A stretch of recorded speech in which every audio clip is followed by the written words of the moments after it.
ថ្ងៃស្អែកអាកាសធាតុយ៉ាងមិនដែរមីងthiênឈិចិនមើលយ៉ាង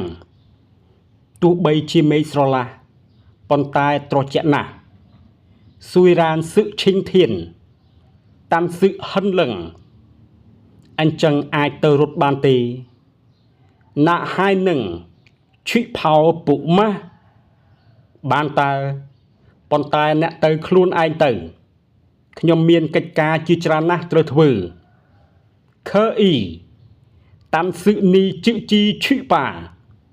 វ៉ាហាយោហិនតัวសឹកឈិងយ៉ៅជក់